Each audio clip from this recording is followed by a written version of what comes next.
Hey YouTube, it's Monday the 30th of August. Get you caught up on the 46 Willys CJ2A project. Got pretty much as a standstill waiting on some parts that'll be here Wednesday on a few of the components. And I wanted to detail a couple of things that if anybody out there has a little bit of advice, I'd appreciate it. Ran into a snag on the bell crank there, and I'll show you that in just a second. Waiting on the bearings and the races and the seals for the hubs for the front end, front axle. But I was able to get the master cylinder rebuilt today. So I've got that all painted up nice and got it all back to original. Good, no pitting or rust or anything remained in the main cylinder there. And I wanted to make sure that, you know, made in USA, it's the original. So didn't want to get an Amazon or a Japanese knockoff. A lot of the replacement master cylinders are you know, made overseas or whatever. This is you know, cast in sand. You can still see the casting marks on it. And then I still got the rear axle sitting here, and the reason for that is, well, two reasons. Number one is I don't have the left-handed thread shackle to go for this side of the leaf spring, and I went ahead and ordered the ring and pinion. Go ahead and put a new ring and pinion in this just to be on the safe side. I think that's just the best thing to do, rather than you know, try to deal with all that slop in it, too much backlash, and just worrying about breaking a gear and leaving somebody stranded. So I think that's the best angle. You know, obviously you've got to buy the bolts and the ring and pinion, and then 2 new carrier bearings. So went ahead and ordered that yesterday, so it's supposed to be here in the package Wednesday. Gear ratio is 4.88. So, you know, front and rear. So it's pretty high geared, I guess you would say. I guess, you know, when you think about like 411 gears on a race car, or, you know, a street motor, is a little bit higher than that. So I did get everything cleaned off of the little extra workbench that I have over here that had all the front axle. I've got replacement axle nuts and lock washers on order. They'll be here Wednesday. And then the this bag here is actually the bolts and the lock washers that go to the Duomatic hubs. And then that's the brake small parts there. And then the backing plate for the bottom. But on the Duomatic hubs, they cleaned up really nice. Got all these polished up really good, and no chips or dents or broken teeth or anything. Oh, I missed a little spot right there. But I went ahead and painted them. I've got a flat black on there right now, and I'll probably follow up with some gloss. And then I've got to go to the store and get some replacement O-rings just to make sure I replace the lock levers there. And then I've got to, these have been soaking in parts washers. So I've got to get these wire brushed and get that rust and that corrosion off of the actual levers there. You can see my professional masking job here, just so I could get the just the outside and not get the you know, anything on the inside where the grease is going to ride. Don't want to get that paint in there and contaminate. Looking a little bare out here in the garage. Just because everything's starting to get back into its major components. Hello. And here is the front axle. Got the brake lines on there. Got everything torqued down nice. I even got the cotter pin in and the pinion nut there. The only thing I haven't tightened is these little S brackets on the brake lines on both sides. And you know, obviously got brake shoes coming. So I've got those, new spring, got the master brake cylinders for both sides. The original here were just coated and filled with, I don't know, sand and corrosion. I couldn't even get the little screw thing in there, the piston to turn. So everything's lubed up and greased in there.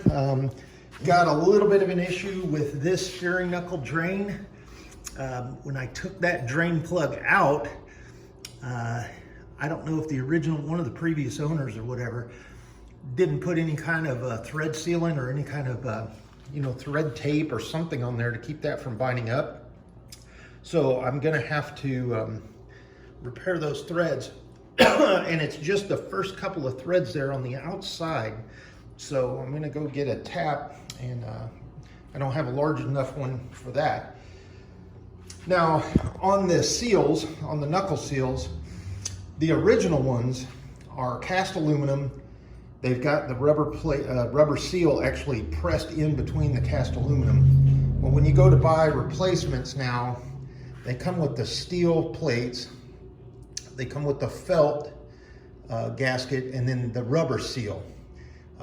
It's all a three-part component now, so you can't buy that one-piece cast aluminum. But I did retain them just in case,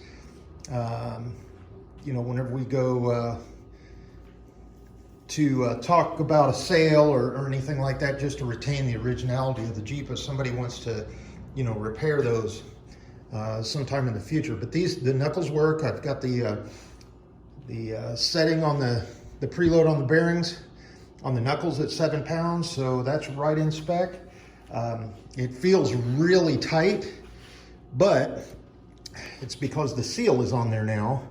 And make sure when you put your seals on that you actually coat this area, and make sure it's polished first of all. And I use a Scotch-Brite pad, but then go after it with some, your lube to make sure that seal is all nice and lubed up so it can ride on there pretty free.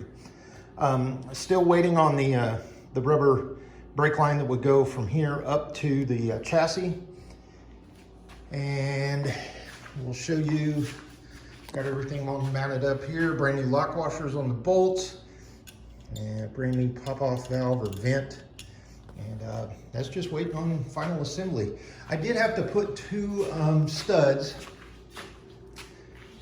in the top on each one. So 2 here and 2 on this side. And the reason for that is the nuts and the studs were so seized when I went to take these off that I couldn't get them off. Even with my stud puller over there, I couldn't get that nut off there. It was so rusted. As well as I had to replace this bolt here that actually, your cross T here for your brake lines, that actually screws into the axle bracket. I had to replace that nut, or that bolt, excuse me, because that was so corroded. There was not any threads on it. It was basically just a pipe. And I remember when I took this axle off and I went to adjust the brake lines or pull them off, that was just kind of riding slop. There was nothing holding it. So as soon as I touched that, it just fell out like a smooth shaft. Got everything cleaned up over here, getting ready for the next phase of the project, and that's going to be separating those cases and getting the gaskets, well, getting it cleaned up first and then separating the cases, and get inspecting it in there, and then get the gaskets back in. And then obviously a new clutch cable there. The mount is over in a box. I've got that here ready. So once this is ready to, once it's cleaned up and painted and gaskets back in there, it's ready. It's ready actually to go right back into the chassis. Got that prepped all right now. And then on the front, leaf springs, I'm still waiting on the shocks. The other bracket shackle that will go on the driver's side there. Shocks are sitting in the box. I got, the majority of everything else to put on. It's just the Mickey Mouse stuff that I've ran into that for some reason I didn't order the first batch or the second batch or the third order. So, but I do have all the gaskets and everything for the transmission and the transfer case. Just fingers crossed that when I pop the plates off here and here, all the gears look nice. And, I think somebody's been in there before, just what I'm seeing here. And then one thing I do need to go order again, I've got that on the list, is I forgot to get an extra valve here, but I've got to make sure that those threads are okay, and we might have to find some other way to do that.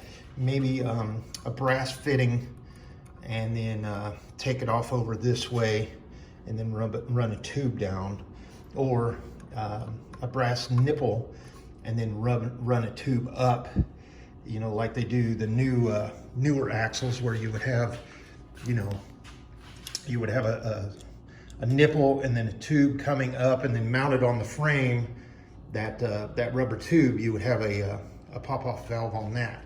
So might need to figure something out there. And then found out I'm gonna have to drill out and tap that bolt that had broken off on the dust cover here, the bells housing.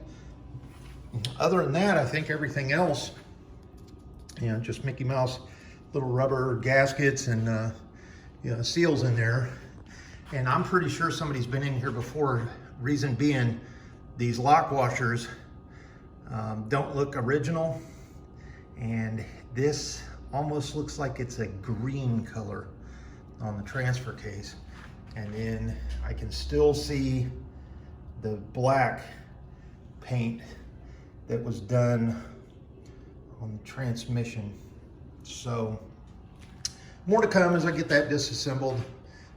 There is just a lot of crud everywhere you would need it to work. There's no lubrication anymore. It's just, other than the inside anyway, but it's just covered with, you know, however many years of just crud and dirt, especially in there. That stuff's just gonna, that's grease and grime and everything. The good thing is whoever used that bed coating on the frame didn't spray it all over up in here. That is just gunk caked on there. That's not the stuff that I encountered when I was taking off the, or, you know, cleaning up the actual frame over here. So, and then I guess we'll start looking at the engine probably this weekend coming up, Labor Day weekend. Maybe a little bit sooner. It just depends on how things go this week with that, and getting the reassembly and getting all my parts in. It's not, you know, I'm at a point now to where the parts that go on this axle are gonna take me probably not even an hour. The hubs, the seals, the brakes, the spring, the cylinders, and the nuts, and then, you know, lower that down, get that rolled up underneath here, get the springs on, get that one shackle ready to go, and then just sit and wait for the other back ordered parts. But I don't want to jump into the engine yet until I get this cleaned up and see what's going to be, if it's going to be salvageable, any chip gears, any you know, chips on the teeth or anything like that on the inside. I haven't pulled this plate off, and the reason for that is just the grime and the gunk and everything that's in there. You know, I don't want to go in there and try to spray all that out and get that stuff down in the bearings if, you know, everything looks good in there, and all I'm going to need to do is clean it up and put the gaskets on it and the seals. So the engine is still sitting, waiting, but every couple of days I come out here and I hit the distributor where it goes down into the block. I hit it with some PV Blaster just to make it a little easier for that to come off. Still not turning, even though the clamp and the hold down bolt is out. Yeah. And then if anybody has any advice as far as radiator, that's one thing that's going to hold off for a little while, because that is a major expense. Just a single part, I think it's $399. And so might need to think about taking that into a radiator shop and see if they can actually clean it and then pressure test it, see if it's repairable at all. Or recore might be a little less expensive just to maintain the original aspect. But one of the problems is where you look at the new replacement radiators, they don't come with the shroud, they don't come with all the felt and all the the dust seals that would go around the shroud. So, you know, it's more expensive than just the 300 and something dollars, almost $400. It's closer, you know, almost 450 or so. So I'm having a little bit of a dilemma with that, and I think I'm just going to hold off on that. And since that is pretty much going to be one of the last things that goes in the frame, that can wait until the very, very end, and then we'll figure out what we're going to do there. But with that being said, I did want to catch you up, and it's been a couple of days since my last video, so there we go. Got the boxes of parts over there that are remaining for everything else that's ready to go on there. Let's see what we've got in here just to show you. Transmission seal kit. Got all the tie rods for the steering. Replacement U-bolts for the front axle. Got the universal joints, brand new. Got the shocks. Got the transmission mount, the motor mounts. There's the other transmission shock absorber. Got the little grommets for the shocks. And then the shocks themselves. I did go ahead and put that one exhaust hanger on there. And I will tell you, the bolt that was there, that went through this here, the bolt was too long, and so you can see where it was just hitting on the frame, so it wasn't able to be tightened down enough. So with the new bolt that came, what I did was I measured from the head of the bolt, including this and the thickness of this, measured that and the lock washer, and then stuck it in a vise and put the nut on it and cut it off with a hacksaw. And look at that, we've got about a good, you know, I'd call that about an 1/8 inch clearance between those threads and the frame. So they're not gonna have that problem anymore. And if that ever breaks, not gonna have the problem of, you know, having an issue taking that bolt and that nut and that washer off of there. So that's ready to go, and it's exactly where it was hanging. Measured it up, and then actually cut the top off of it because the bracket sticks up like that. I cut it down quite a bit lower than the other one is. It's still got another hole on top, but there you go. It's on there, and we'll go from there. So this week, like I said, that'll be parts going back on and disassembly inspection of this monstrosity on the teardown bench here. So we'll talk to you soon. Stay safe out there, and appreciate all the comments and the advice I've been getting. Appreciate all the thumbs up as well. And no need to subscribe. This is just a fun thing to do to document what we're doing. But if you'd like to, go ahead and do so, and I'd appreciate it. Have a good one.